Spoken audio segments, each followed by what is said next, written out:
Quiero mostrarte esto, Víctor. Esta declaración de José Smith. Me voy a permitir leerla, Víctor, y después la analizamos juntos. Dice José, el objeto principal, cuando está hablando de esto, hermanos, José Smith está hablando específicamente del recogimiento de Israel. Hoy en día, el énfasis profético, Víctor, está muy en boga hablar acerca del recogimiento.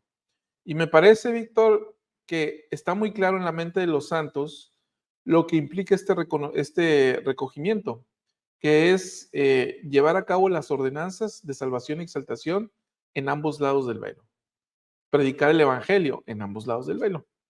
Sí, ¿verdad, Víctor? Me parece que esto ya está muy afianzado en la mente de los santos. Sí, está bastante claro. Bueno, entonces cuando José está haciendo esta declaración, justamente está hablando del recogimiento. Entonces él dice, el objeto principal en el contexto del recogimiento fue edificar una casa al Señor, en la cual podría revelar a su pueblo las ordenanzas de su casa y las glorias de su reino, y enseñar a la gente el camino de la salvación. Porque hay ciertas ordenanzas y principios que, para poder enseñarse y practicarse, deben efectuarse en un lugar o casa edificada para tal propósito. Esto está en la página 376 de Enseñanzas del Profeta José Smith. Víctor, ¿qué viene a tu mente? No se puede negar la importancia del templo o de las casas del Señor aquí en la tierra. Aquí José Smith está hablando de una en particular. Sin embargo, esto aplica para cada casa del Señor que hay actualmente en la tierra. Y básicamente nos está explicando que hay cosas como parte de la doctrina del Evangelio que no pueden enseñarse en otro lugar que no sea la casa del Señor y que además no puede practicarse, y refiriéndose específicamente a ordenanzas que no pueden practicarse en otro lugar que no sea la casa del Señor. Entonces, ese es el propósito de las casas del Señor. Y si lo vemos con una perspectiva de más largo plazo, no solamente es aprender de estas ordenanzas o llevar a cabo estas ordenanzas para un beneficio temporal, sino que además son requisitos para nuestra salvación y posible exaltación. Por lo tanto, siendo un poco fatalista, si no estuvieran estas casas del Señor en la tierra hoy en día, no tendríamos forma de alcanzar o de cumplir con el propósito de Dios para nosotros, sus hijos. Es que para nada eres fatalista, Víctor, al contrario, o sea, de hecho, Malaquías lo dice, él sí es fatalista, ¿eh? Cuando él dice que es necesario que venga Elías para entregar estas llaves a fin de que los padres sean sellados a los hijos y los hijos a los padres. Dice, de otro modo, la tierra sería herida con una maldición. Eso sí es fatalista. No, lo tuyo está muy light, Vic. Cierto. Y cuando habla Elías de que sería herida con una maldición, o sea, literalmente está diciendo que la tierra sería asolada a la venida del Salvador si un encadenamiento de generaciones, una serie de ordenanzas que los aten a Jesucristo, un pueblo del convenio, no esté listo para recibirlo, ¿no? Sí. Ahora, Víctor, cuando José Smith da esta declaración, ya estamos hablando más hacia 1843 aproximadamente, cuando dice esto que está aquí en pantalla, es decir, ya los santos estaban preparando el templo de Nabú. Y este templo, en el templo de Nabú, ahí sí se iban a recibir, ahí sí se iba a recibir la investidura completa. La sección 110 de la que vamos a dar cuenta el día de hoy, estamos hablando de una revelación o de acontecimientos que habrían acaecido en 1836 en el templo de Kirtland. cuando los santos aún no iban tan al oeste como era Nabú, y mucho menos habían o estaban cerca de Salt Lake, o lo que es ahora Salt Lake. Entonces, en el templo de Kirtland, Víctor, únicamente se iba a recibir lo que entonces se conoció como una investidura de poder y que actualmente nosotros lo conocemos como iniciatoria o iniciatorias. Es decir, únicamente iban a ser lavados e iban a ser ungidos, ¿sí? De manera que la investidura completa ya se iba a recibir. Por eso José ya en 1843 está hablando de otro tipo de cosas, de ordenanzas que únicamente se pueden llevar a cabo. Ahora, entonces lo que vamos a hacer, Víctor, el día de hoy es analizar juntos esta sección 110 de Doctrina y Convenios, partiendo de la base de lo que dice José, ¿no? De que es necesario. ¿Para qué? Para que nosotros conozcamos el camino de la salvación y ese camino se empieza, se empieza a restaurar desde mucho antes, desde luego, pero ahí es donde ya empieza a tomar forma, ¿no? O una forma más completa.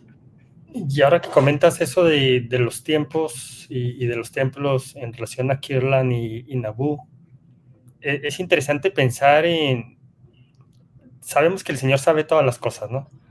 Es interesante pensar cómo les manda que construyan un templo en Kirtland, el primer templo de esta dispensación, sabiendo que iba a ser un tiempo muy breve el que pudieran aprovecharlo. Entonces cobra mucho sentido esta cita que acabamos de ver de José Smith, en donde había conocimiento que ellos necesitaban y ordenanzas que ellos tenían que practicar antes de continuar su viaje o antes de emprender su viaje hacia el oeste. Y como ya viéndolo en retrospectiva, así fue. Entonces, vale la pena todo el esfuerzo que tuvieron que hacer, el dinero que tuvieron que gastar, el trabajo o el tiempo que tuvieron que invertir para construir esa casa, para recibir estas ordenanzas que específicamente tú estás comentando, ¿no? El ser lavados y ser ungidos. No podían obtener ese conocimiento fuera de la casa del Señor, según lo explicó José Smith, y por alguna razón era necesario que ya obtuvieran ese conocimiento y esas ordenanzas para poder emprender su viaje. Que si tú lo ves, Víctor, son dos momentos completamente diferentes, pero en ambos casos el templo juega un papel fundamental. En el primer caso son lavados y son ungidos y se prepara una iglesia para ya salir a predicar el evangelio a todo el mundo después de Kirtland. Ya cuando se organiza bien el quórum de los 12, el quórum de los 70 y reciben la investidura del templo, ahora sí salen y predican el evangelio, por ejemplo, el Reino Unido, y de eso hablamos la semana pasada. Y luego ya en Kirtland, en Nabú, la investidura los prepara para lo que vendría en lo subsiguiente. Es decir, los relatos de los santos y de los pioneros es que dicen, si no hubiera sido por el poder o la investidura de poder que se recibe en Nabú, el trayecto hacia el oeste de los Estados Unidos quizás no lo habríamos podido llevar a cabo, ¿no? Entonces, Sí. en ambos casos son investidos de poder. Claro, se debe ver esta parte, ¿no? De que la restauración de estas ordenanzas tuvo sus tiempos y sus espacios y llevó un tiempo de preparación para que los santos estuvieran listos.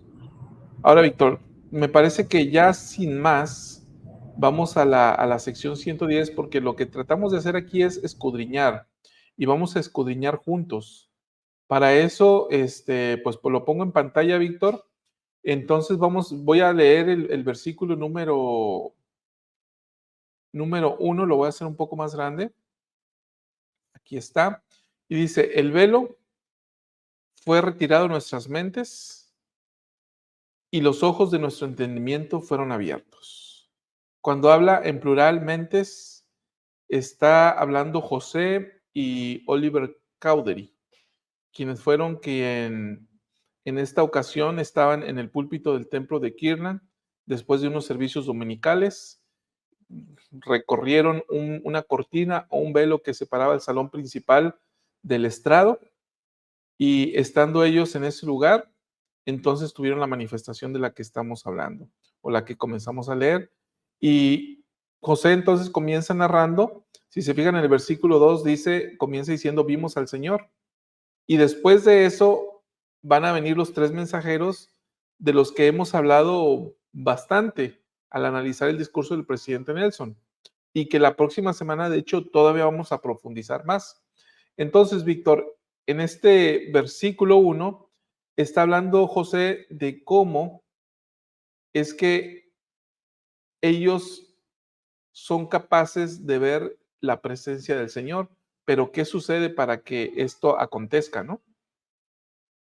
Fíjate, hablando precisamente de las cosas que solamente se podían dar en la casa del Señor, seguramente esta es una de ellas. Y no, aquí en este caso no es una ordenanza de manera específica, pero sí es un conocimiento específico que ellos obtuvieron del Señor. Ahora recordemos que esta visión se da justo una semana después de la dedicación del templo de Kirtland. Solo para dar un poquito más de contexto, había pasado justo una semana. El domingo anterior se había dedicado el templo de Kirtland, y este día es cuando sucede esto que describes, ¿no? Y que estamos leyendo aquí en estos versículos. Ahora, Víctor, vamos a escudriñarlo, ¿no? Vamos a escudriñarlo juntos. Mira, vamos entendiendo lo que está sucediendo aquí. Lo primero que dice, el velo fue retirado de nuestras mentes. Ok, vamos a darle un clic a velo. Vamos a darle clic a velo y nos lleva a la guía de estudio de las Escrituras. Y aquí vamos a encontrar varias acepciones de velo. Lo primero es una cortina divisoria que separa ciertas partes del tabernáculo del templo. El segundo es símbolo de la separación entre Dios y el hombre. Tercero, tela delgada que utilizan algunas personas para cubrirse la cara o la cabeza.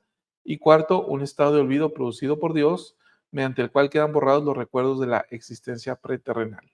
Yo subrayé deliberadamente la parte número 2, Víctor, porque cuando José dice que el velo fue apartado, pues significa entonces que la separación entre ellos, José y Oliver, y la deidad, había desaparecido.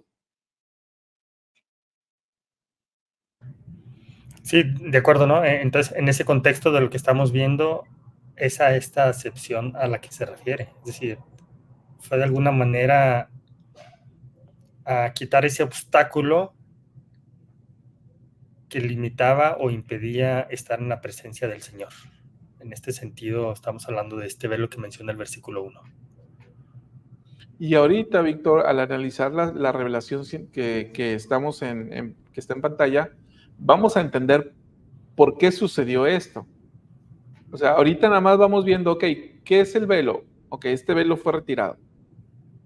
De tal manera que esto que separaba a José y a Oliver de la deidad fue apartado en sus mentes, ¿verdad? Ahora, vamos a entender más adelante por qué llegaron hasta ese punto. No fue gratuito. Tuvo que haber algo antes para que ellos llegaran a ese punto. Pero antes de ir a ello, Víctor, la segunda parte de este versículo, en ojos, lo podremos escudriñar también y vamos a tratar de entender, porque dice, y los ojos de nuestro entendimiento fueron abiertos. Si nosotros le damos clic aquí, nos lleva a distintas escrituras. Y creo que al verlas, Víctor, nos va a dar mayor luz. Voy a leer las que nos marca aquí y luego tú nos das una explicación adicional. Doctrina y Convenios 76 dice, fueron abiertos nuestros ojos e iluminados nuestros entendimientos por el poder del Espíritu, al grado de poder ver y comprender las cosas de Dios. Y mientras meditábamos en estas cosas, el Señor tocó los ojos de nuestro entendimiento y fueron abiertos, y la gloria del Señor brilló alrededor.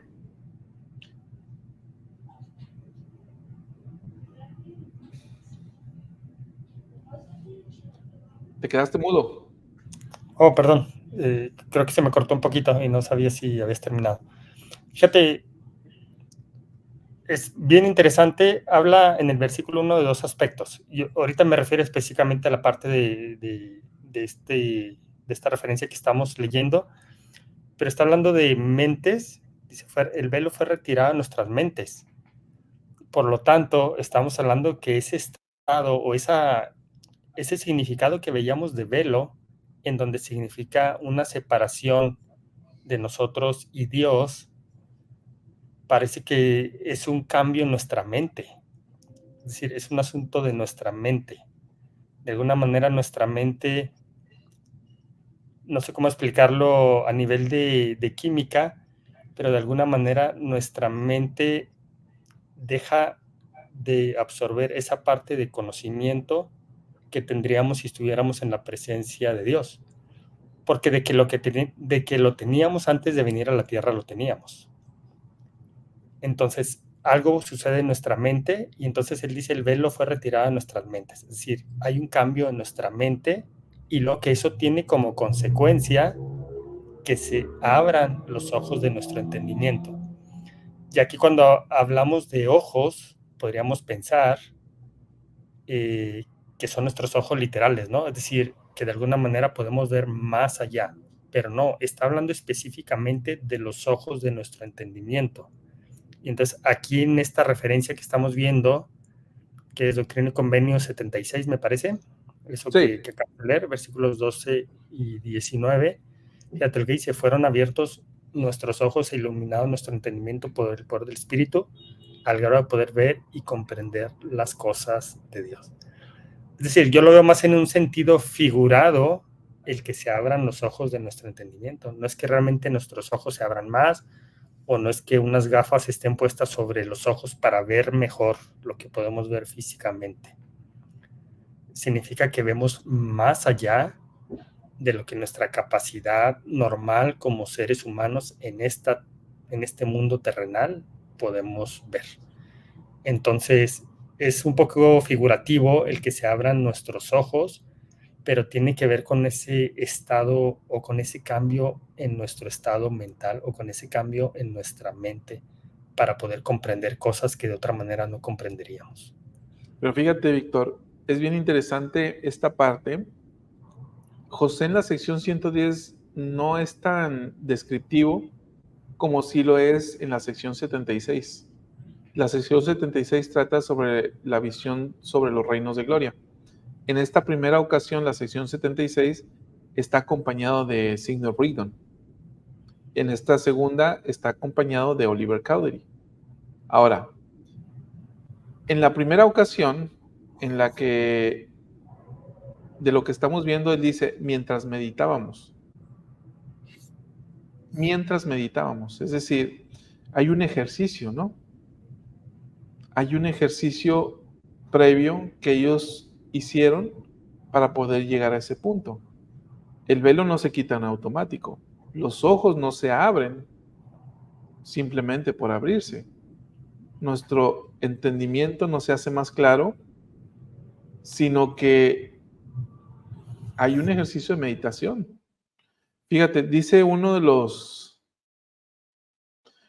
testigos de segunda mano de la primera visión, es decir, alguien que escuchó a alguien hablar de lo que José Smith dijo, y habría que ponerlo a consideración para ver qué tan veraz o no es decir, no tiene una fiabilidad 100%, pero es muy interesante lo que él mencionó. Ahora mismo no recuerdo el nombre, pero él dice que José, cuando narró alguna ocasión sobre la primera visión, eh, cuando el Señor le habla a José, el Señor lo tocó, le toca. No recuerdo si dijo la frente o alguno de los ojos. Y cuando lo toca, entonces él es capaz de ver todo lo que estaba sucediendo y ante quién estaba. Sea que sea un lenguaje figurado, o sea que sea cierto, tiene que haber dos cosas, ¿no? Tiene que haber meditación y tiene que haber la voluntad del Señor para revelarnos cosas.